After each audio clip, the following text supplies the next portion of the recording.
lonely on your own. You're only lonely holding on, hold on to what we've got. You're only lonely on your own. You're only lonely holding on, hold on to what we've got.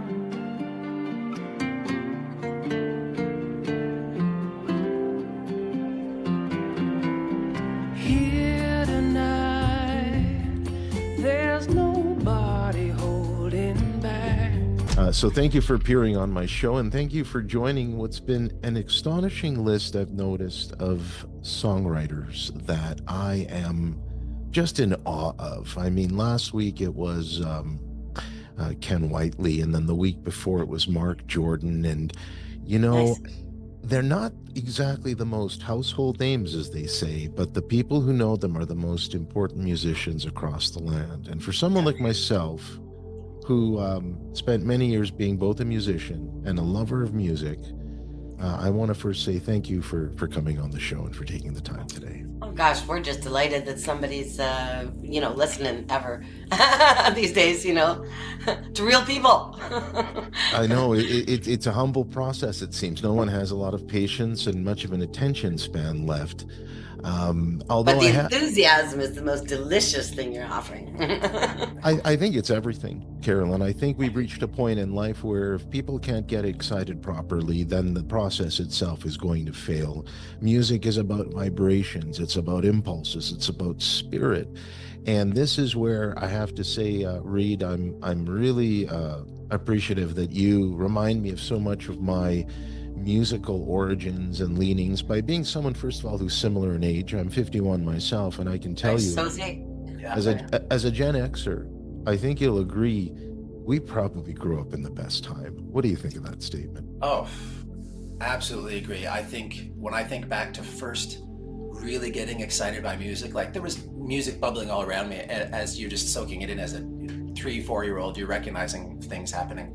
But really, like, sort of right before puberty, or just as puberty was coming on, 1983, 1984, like those years were just like, you just look at the most popular music in the world was really good, and underground stuff was really good. There was so much going on then, and no internet to scrap over. You just had your own thoughts and feelings. I wish that kids today could have the excitement of hearing something and then not being able to hear it again right away. And then you were looking forward to it. You had to wait, sometimes a week, you had to wait. Either it had to come on the radio or you knew the video was gonna play next Friday.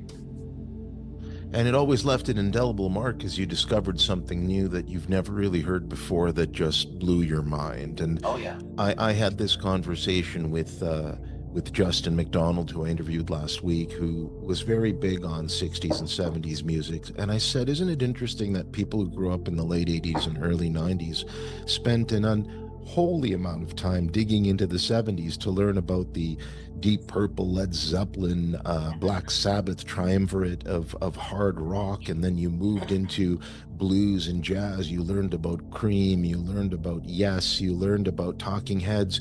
It was an evolutionary process, and I think that yourself as a singer in particular, you understand what that evolution did to your sensibilities as a musician. Yeah, I look back and I think how it was nowadays to have the choice just to listen to anything at any time is just too much at once, and I find a lot of times I just end up going to the same 3 or 4 things that I've got that I keep going back to, like, and some of it's just instrumental just because I'm just overwhelmed by choice. And that doesn't really speak to what you were saying, but he's an OCD guy. Yeah. He's an OCD guy. He gets hyper focused, and having so much choice is pretty painful for him some days. But I think if I was back I think it was the late 80s where I started to veer off, not really listening to the popular music of the day, and that's when I started listening to oldie stations.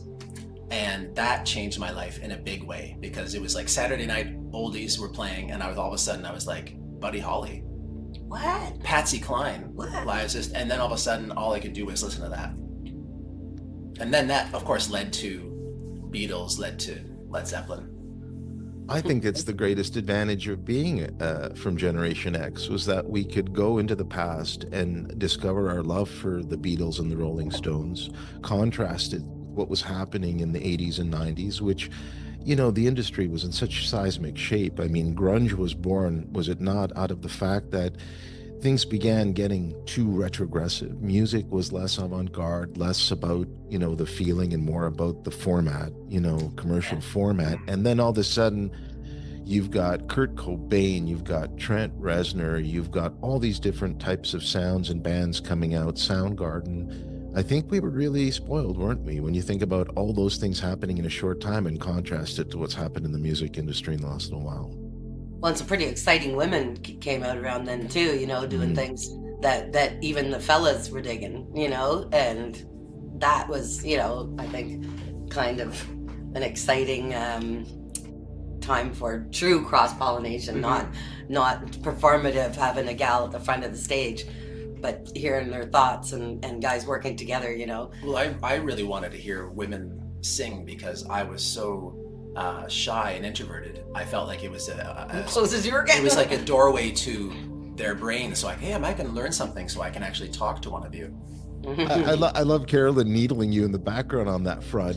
I know what you're talking about because a lot of the women during that period of time, who are some of my favorites that I was inspired by? Tori Amos. The first time I saw her play in front of her piano was very much... You got to hear his cover of Winter. It's brutal.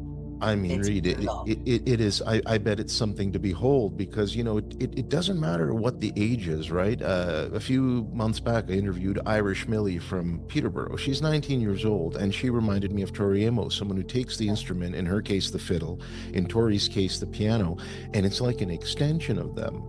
A lot of women did that. Another one on the Canadian side, which is always near and dear, is Sarah Harmer, because Sarah's early material, especially during that period when Basement Apartment was really popular, how could you not be a huge fan? She is the quintessence of what a siren is that is above the genre. She plays in the genre, but the genre is privileged. The truth is Sarah is her own entity, right? She's her own thing. But you just make no mistake here. That's not me prompting him. When we got together 24 years ago, you know, and what are you listening to? I thought he was joking. The number of women that were on his list, like it was predominantly female. To this day, when he reads books, it's almost all middle-aged women. Like he really loved it, like, and was introducing me to other female artists. So yeah, he's a bit of an anomaly that way. Well, and not only that, correct me if I'm wrong, you both would have enjoyed the trappings of being in Toronto at that time and being in places like the Rivoli or Lee's Palace or that was our first kiss Tavern. On the stage at the Rivoli. Tell me about that. That in itself sounds like something cinematic scripted for a movie. Tell me about that story. Well, I was in the suburbs of Toronto, and then when I moved downtown, I had a band, and all of a sudden it was just like, wow, I can't afford to go out as much as I'd like to. But I had a wall calendar that had all these, oh my God, my friend's playing this night. And Carolyn and I met as strangers one night. I was trying to help my girlfriend learn how to not pick up guys, but allow herself to be picked up. So I was like, you know, she's like, but it's not that easy. She's really good looking and she'd been single for too long.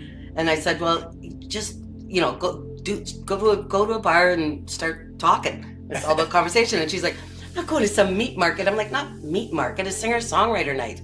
And so I take it around the rounds, around all the clubs you mentioned, and showed her how it was done. And then at the end of it, I was like, okay, well, I'm off the clock. We're going to go to one of my favorites, which was Ted's Wrecking Yard at the time, and see some music. And so that's what we did.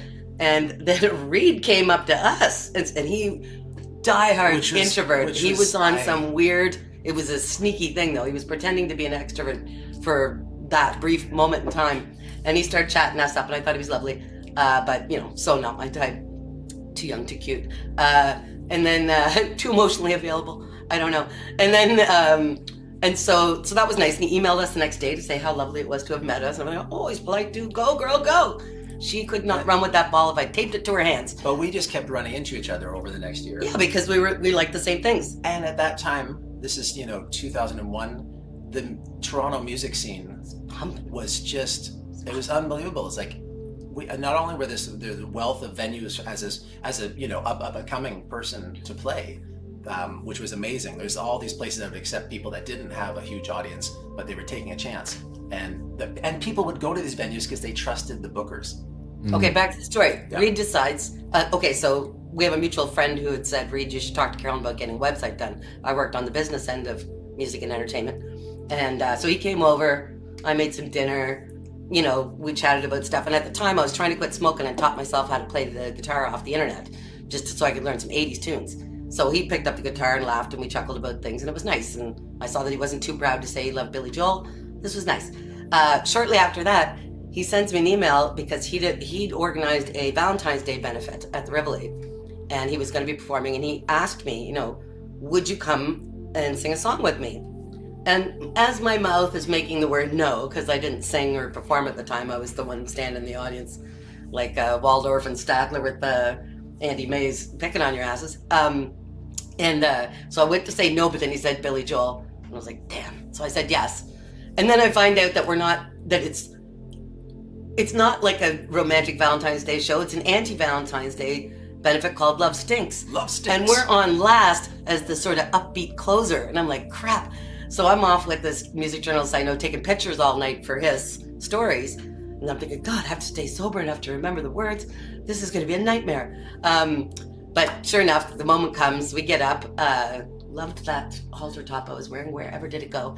And we lean into You May Be Right. And I stunk, my friend. I stunk.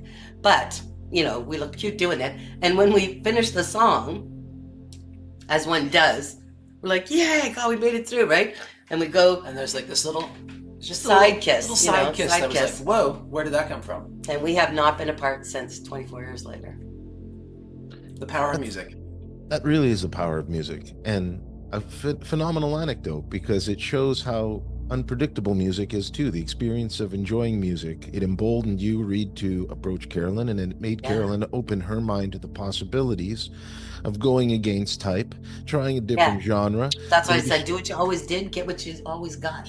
She was used to a little bit of maybe bluegrass, rockabilly. You came in with a classical sensibility, and suddenly, you know, now you guys are inseparable. Tell me a little bit about what it's like being a couple performing together, because as we all know, music can get very personal. Live performances can get very intimate in the energy you're projecting and how it's received.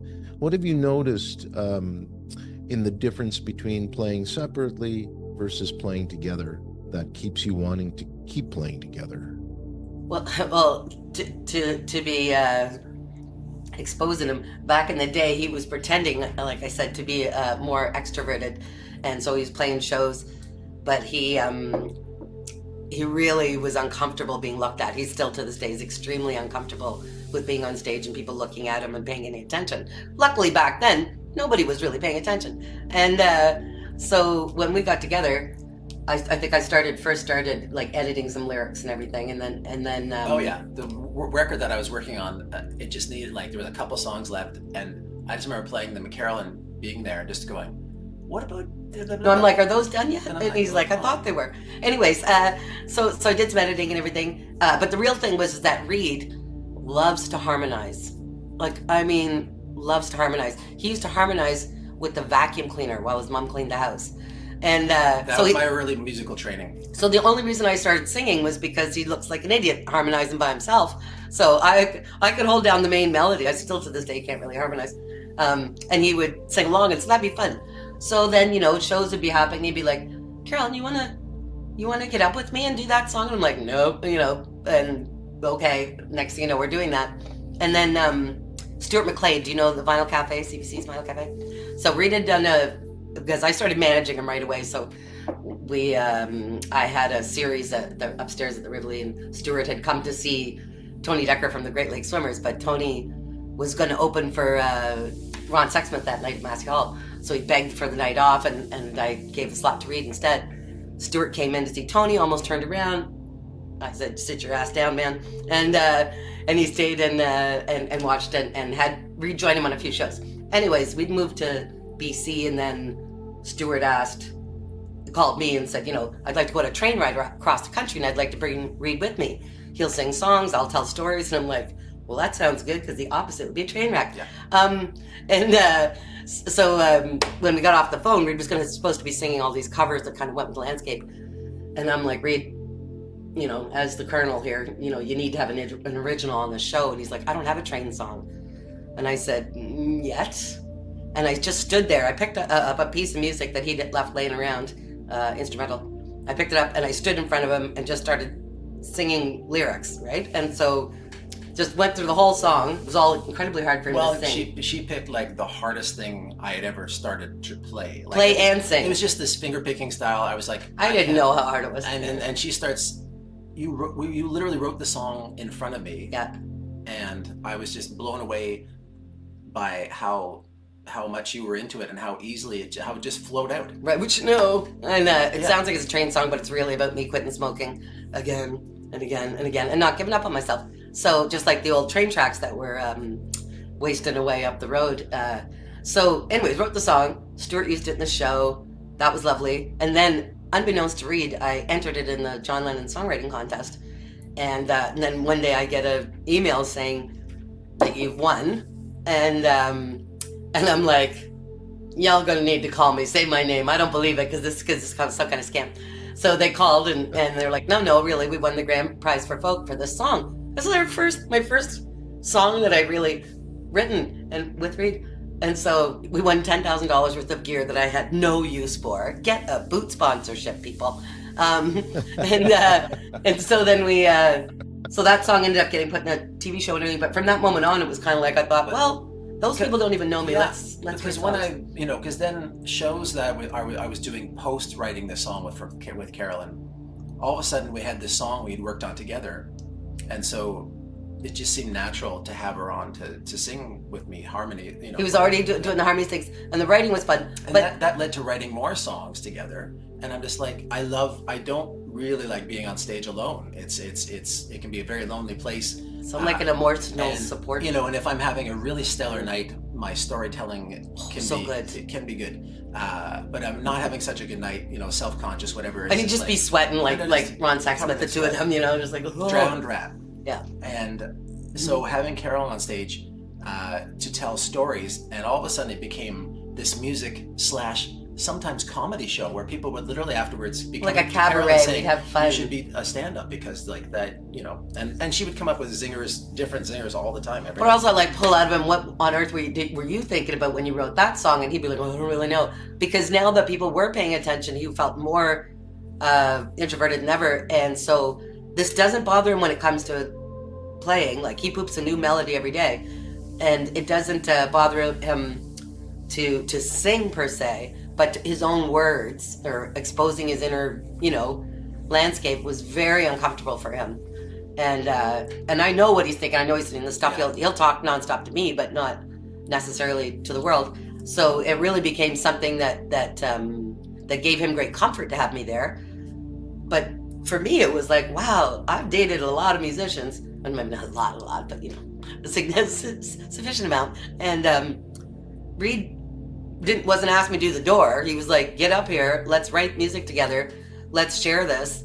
And we share it, and it's such a delight because bad show, good show, you want somebody to share it with afterwards, Sharing the good news, the things you don't get, the things that go badly, when you share it, it's so much easier. Yeah, you get paid well, you don't want to tell your other musician friends, man, we scored that night, they don't want to hear it, or gosh, we just wanted to work. No, nobody wants to hear that. It can be very lonely, I think, and unhealthy. And so together we're also a lot healthier. That's it right there. And one of my favorite things I read a long time ago, and I'm still putting it into practice, whereas the better, it was I forget what musician it was, but he was a pianist actually, and he said, the better I get as a person, the better I become as a musician. So and I feel that same way, so when I get on stage, if I'm not feeling good about myself, that just comes across as insecure and not loving the audience. But when I'm loving myself on stage, I naturally look at it and go, hey, this is amazing you came here. I love you too. Yeah, let us take you away from your woes. Well said, and you identified it both. It's the presence of each other creating an almost subconscious reality where just by knowing Reid that Carolyn is there, and Carolyn knowing that Reid is there as the conduit, you both you're similar but so fundamentally different in your personalities at first impression. It's obvious you can see why it works as a couple, right? Because One is providing the turbocharge, making sure the engine is purring nicely, while the other is keeping it all together, making sure you're driving in the right direction. I love the idea that you turn your sets into a variety show. I don't think we have enough of that. We have, but it's not easy to sell because people like to know what they're getting. And I'm like, anything could happen. Let's surprise them a little, see what happens, Yeah, be open. You like songs? We got songs. It's all about the song. But I love a variety show too, and there's a yearly one that happens here in Vancouver, and it's just East Van Opry. It's amazing. It's just so you just like, because no matter what, those were the days, my friends. You don't feel trapped because they're like, okay, this is 2 or 3 songs from this artist, and then we're gonna move on. Well, back in the day, we used to go see Radio Mondays in Toronto that Jason Collette would host. But you'd get Feist and Pete Elkins and all these really cool cats doing it, and Reid be doing it too. And it was very nice for the sort of jaded bunch that I was hanging out with, because if you didn't like something, it'd be over soon enough, and you'd get on to the next thing, and it would just go around. And then of course the mixes and stuff were exciting too. Yeah. That was really it was the whole early 2000s magic. Love time. A songwriter in the round. It's just such a. I think that's I think where a lot of the respect comes from are from audiences that remember that era of music, and then when they hear you performing things that either are covers or original pieces that remind them. Reid, I get the impression from doing research on you that one of the favorite terms I'm hearing that may or may not be one of your favorite terms, because I know that most musicians are quite humble, but I love the fact that it seems like you've been regarded as the musician's musician, because you are a multi-instrumentalist, because you have gone through the school of hard knocks to get to the point where you can project your voice in such a soulful, incredible way. What does it mean to you knowing that you collaborate with others, that you're leaving that kind of impression? Because, I, as a musician myself and somebody who represents musicians from time to time, there's a difference between someone being a musician and someone really being an entertainer. And it sounds to me like you've mastered the art of both. Oh, thank you. That's very nice. I'm gonna carry that around for a while. Thank you. I think loving music, like at the core of all of this, my entire being is just loving music so much that I think it just comes out as, of course, so I love it so much. I want to know how this works. I want to know how this part works. How does that work together? And the whole entertaining people side of it is sort of a byproduct of that. Because I honestly think that I would be happy, not entirely happy, but I'd be, if I had to choose between going out on stage and entertaining people or staying at home writing songs and recording them in the studio, I would stay at home and record in the studio, because that is I love creating. When you hear a song on a series or you're in a shop or whatever, and you just get all excited, you just are so struck by how wonderful music is. You don't even necessarily love the song. You're just like, oh my God, I want to go make something that makes me feel like whatever I'm feeling. That's what keeps me going. I'm glad you said what you said, though, because I think a lot of people focus on Reid's voice, which is absolutely delicious. There's no question. But sometimes I'll get really frustrated because I'll be, we did this winter-themed record, Songs for Winter's Night, and on it is some really fun covers, including that Tori Amos one and a couple of originals. But one is his cover of Snowbird, Gene McClellan's Snowbird. Oh, the solo in that is so good. His solo is so good. And I feel like people don't realize Reid's a really good guitar player. Now, I don't want him to go off and become someone's guitar player, so I shouldn't say it too loudly. But I do feel like people don't really notice. And his ukulele, oh my goodness.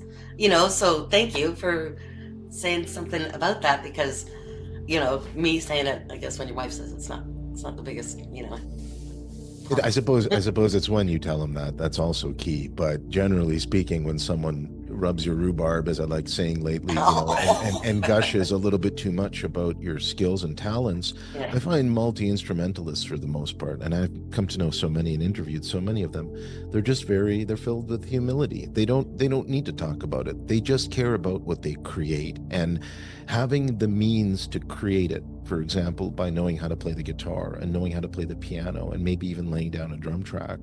In my generation, I remember growing up listening to artists like Joe Satriani and being amazed that he'd play all the instruments on his album, and thinking to myself, my goodness, that doesn't get talked about enough, right?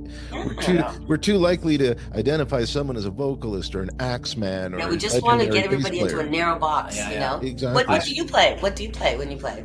I played percussions for many years. I was a self-taught drummer who grew up in an era where I valued John Bonham and Ginger Baker and Neil Peart. So it was always, 13, 14, 15-year-old in the basement with friends playing Nice. all sorts of, what was great at that time. And what was great, everything seemed to be great. It's funny how I think, would you guys agree that the one great thing about music during the 80s and 90s was the fact that each genre really had some killer moments where it stepped out.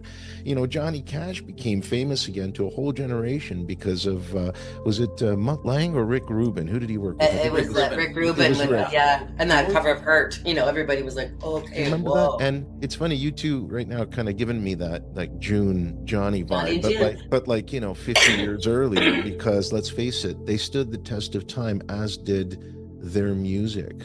Well, it's funny you mentioned that Johnny and June thing, because we would get that all the time. People say, do Jackson. And I'm like, am I allowed to swear on this? You're allowed to say anything you feel. Fuck, dude, be careful. Maybe I shouldn't have phrased it that way, Reid. I'm like, fuck Jackson. We write our own song, and one of the records we made together, well, actually, Reid started it for my birthday one year. I came home from a long liquid lunch, and Reid had recorded me an entire album of 50s era Elvis Gold. And it was beautiful. But as his manager, I was like, we're putting this out, hun. And he's like, no, I just recorded it in the bedroom. Literally, the drums were a pine bough wrapped in tape, and he's like on a djembe. And anyways, it sounded fantastic. You put that through a crazy old echo delay. It sounds just like the drums from back then. Yeah, what he did, it was just great. And like while I'm gone for the day, much to his chagrin, it went on to become our bestseller, and everybody wanted to hear it and stuff. And he's just dying the whole time. He's like, this is a horrible recording. So I made him redo it when we'd run out of a few runs. And he's like, I'm not paying for another run of that garbage. And I said, well, then why don't you redo it? Why don't you do... And then he sort of changed it up a bit, threw in some Orbison and some platters and flamingos and things, and it's just fantastic. But as we do, whenever we make a tribute album, like a full covers album, we like to include an original that kind of explains why we made the record. So When I Hear It Now was the song that we wrote to play instead when somebody says play Jackson. We say, well, how's this for you then instead? And the song, When I Hear It Now, is exactly what you're talking about. Is when I hear it now, it's even better than it used to be. Yeah. Not just a beat going on and on, talking about melody, and it sort of is a tribute to how amazing the music was back then. And so it's kind of fun to have something instead of fucking Jackson. And let's face it, as we get older, all those memories, all those appreciation for musicians and the ones that came before, they tend to get sweeter. I know you both have been influenced by the Beatles, and for some reason, I just get more intrigued with Ringo Starr every year. The least of all the. I'll be honest with you. I was personally a Harrison guy. I was one of those rare, Beatlemania fans who found them later, absolutely loved everything about them, and realized that he was the real, secret sauce there. But McCartney-Lennon partnership, obviously legendary, and then you had Ringo, and then over the years you realize how without Ringo's presence, going back to what we talked about earlier, maybe they didn't do half of the albums or half of the songs they did. He needed to be there, and so I feel that with you both, that when you're there together in a good headspace, it's second nature, isn't it? You're so right. When we're writing songs, this Pigeon project that we're working on, that we're really excited about, it's our first musical. We wrote a musical, a lo-fi folk opera, anyways, about pigeons, but it's not really about pigeons. It's about the many roads you can take to end up on the street. So we wanted to, we thought by singing those songs, it can make them easier to hear. So each song is sort of based on a different, character or people who would be in greater danger of ending up on the street. Through no fault of their own, who knows, right? Anyways, Reid, just like I said, poops a new melody every day. So musically, he's got no problem running with that ball or starting that run or whatever. But when it comes to lyrics, a lot of the time, and I wrote the whole play part of it, because it's me talking, but the lyrics, when we sit down to do that, Reid's always there with me, and we'll talk about things as we go along. But for that one, something happened in Reid where he really got engaged with the topic and engaged with the not being afraid of the lyrics of the meaning and everything, and not just hiding in his musical world. He got really engaged. And what was interesting though is that he didn't need to say anything. He didn't need to add words or anything like that. His engagement fired me up so much that in order to communicate with him, I had to say something that would land. And those things went into the lyrics, and we couldn't be prouder of them. But to me, he wrote those with me. He was there. If he hadn't been sitting there, I would not have come to all those lines. Yeah, you know.